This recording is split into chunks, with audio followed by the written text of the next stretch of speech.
बोलिए शांतिनाथ भगवान की, भारत माता की। आज के इस पवित्र प्रसंग पर अपने अंतःकरण को पवित्र भावों से भावित करते हुए तमसो माँ ज्योतिर्गमय, असतो माँ सद्गमय, मृत्योर्मा अमृतम गमय की शुभ भावना के साथ श्रुत देवी, ज्ञान की देवी माँ शारदा का स्मरण करते हैं। प्रेम से बोलेंगे, हे शारदे माँ, हे शारदे माँ, हे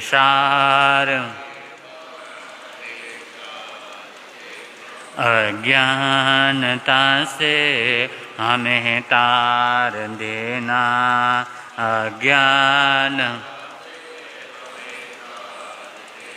हृदय के कमल पर पधारो हे माता, हृदय के कमल पर आकंठ मेरे विराजो हे माता, आकंठ मेरे नमन हो, नमन हो, नमन हो हमारा, नमन हो। समर्पित है हम सब, तो देना सहारा, समर्पित है हम, तो देना सहारा।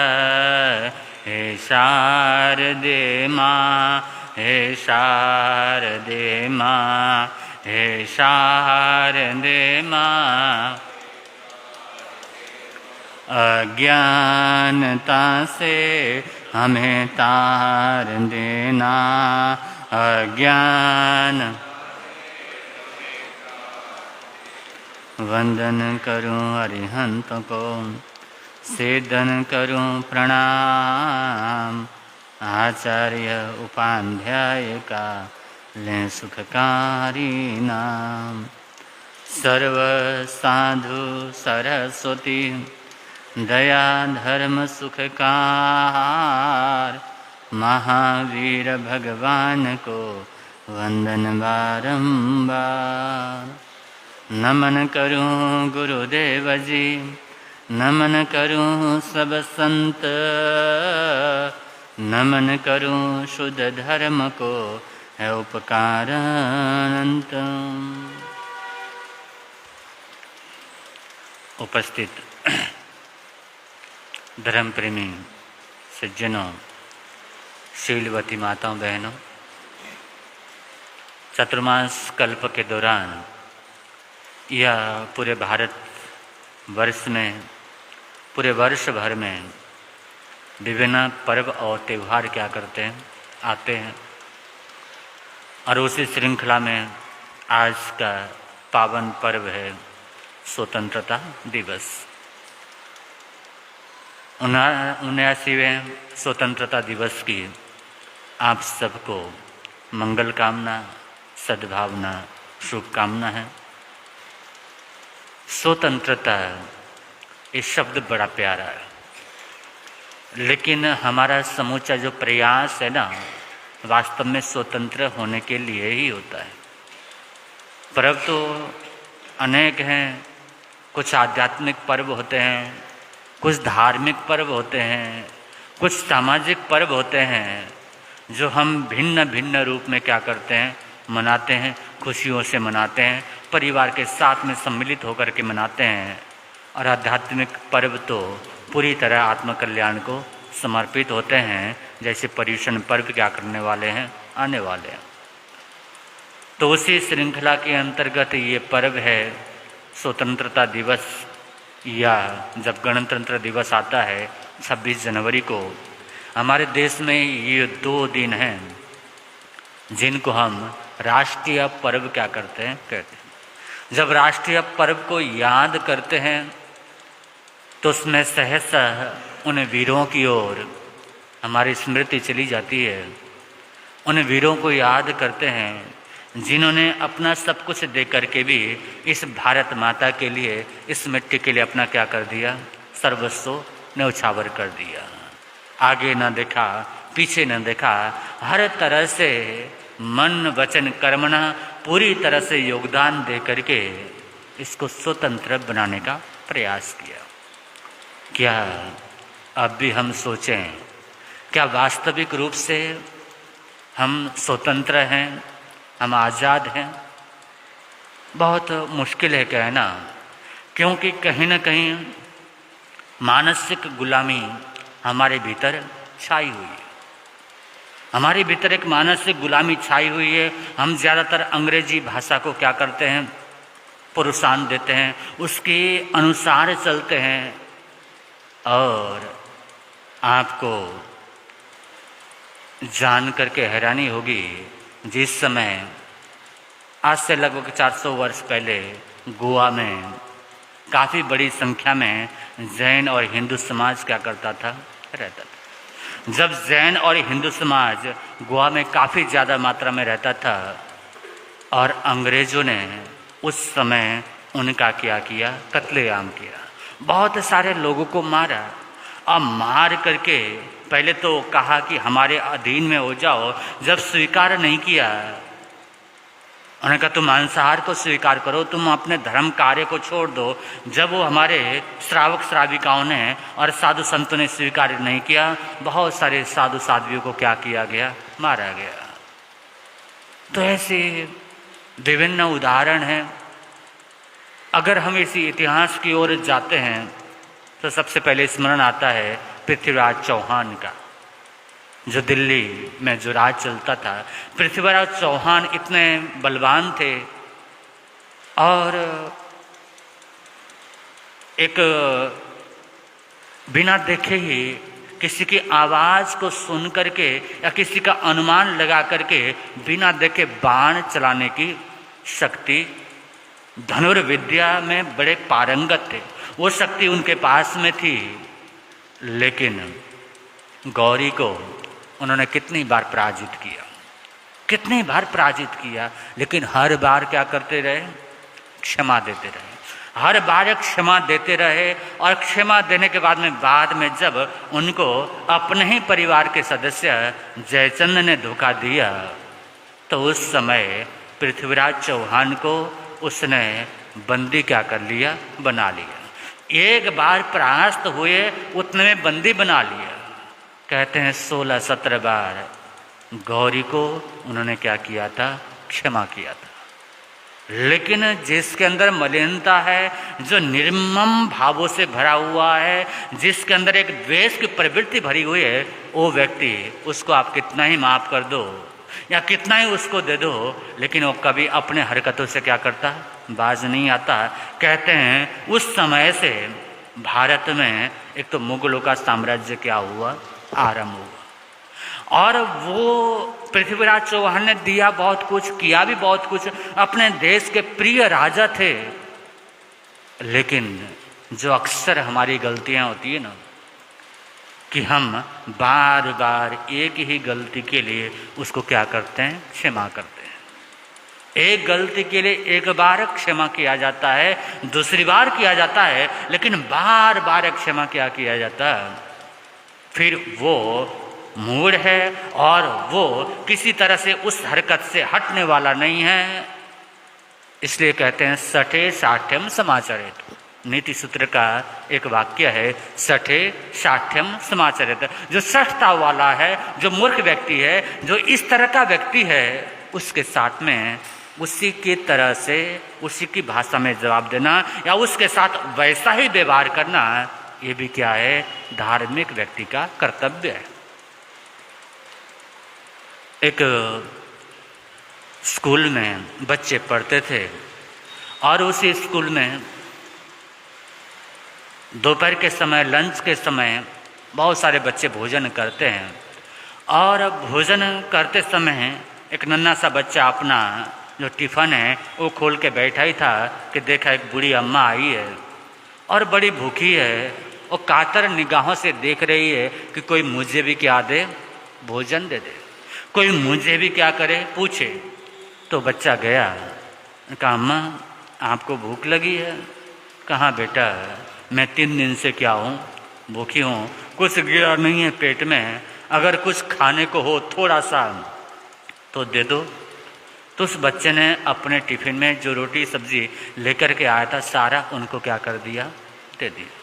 जैसे उनको दिया वो बड़ी तृप्त हुई, बड़ी प्रसन्न हुई और बड़ी प्रसन्न होकर के उसको बधाइयाँ ली, उसको शाबाशी दी, बेटा तुमने आज मेरी क्षुधा तृप्त की, मेरे भूख को मिटाया, तुम्हारा लाख लाख शुक्रिया। शाम को बच्चा घर में गया और अगले दिन फिर से स्कूल आने लगा तो माँ से कहता, माँ 2 रोटी और क्या कर देना, रख देना। कहते हैं माँ सोचने लगी मेरा बच्चा अर्थात भूखा ही रहता है, 2-4 रोटियाँ और उन्होंने डाली और रोज़ टिफ़िन भेजती थी और वो बच्चा जाता अपना भोजन भी करता, साथ में उस बूढ़ी अम्मा को भी क्या करता था, खिलाता था। कितनी दया करुणा, नहीं तो बचपन में खाने पीने खेलने कूदने के अलावा बाकी कोई और ध्यान कहाँ रहता है बच्चों का। लेकिन वो बड़ी उत्कृष्ट भावना के साथ में, बड़ी दान प्रिय भावना के साथ में देखता और प्रतिदिन उस बूढ़ी अम्मा को क्या करता, वो बच्चा भोजन कराता और खुद भी करता था। समय गुजरता गया तो एक दिन गया स्कूल में, बूढ़ी अम्मा को देखा तो वो तो है ही नहीं, इधर उधर ढूंढा, पूछा का रात को ही उनका क्या हो गया, देहांत हो।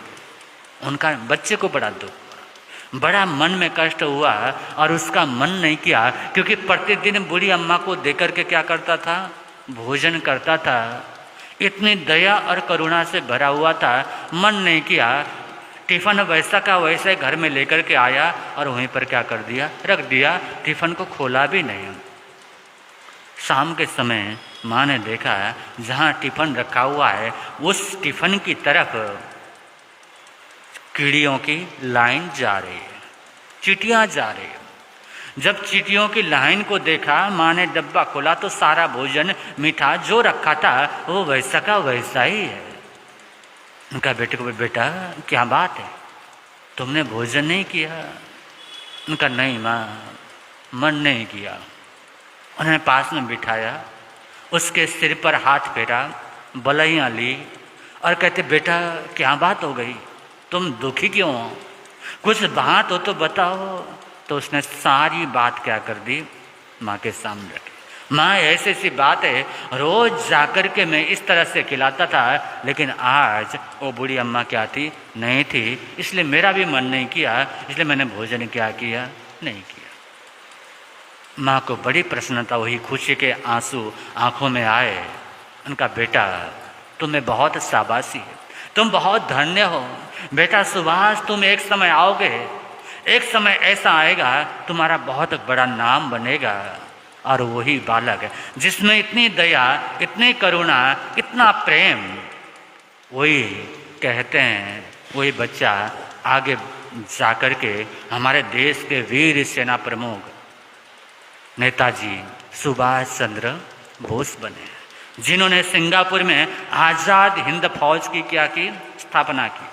हमको आज़ादी तो औपचारिक रूप से जहाँ पर साइन हुआ वो सब बातें 1947 में हुई, लेकिन उससे 4 साल पहले 1943 में अंडमान निकोबार द्वीप समूह में नेताजी सुभाष चंद्र बोस ने आज़ादी का झंडा क्या कर दिया था, फहराया था।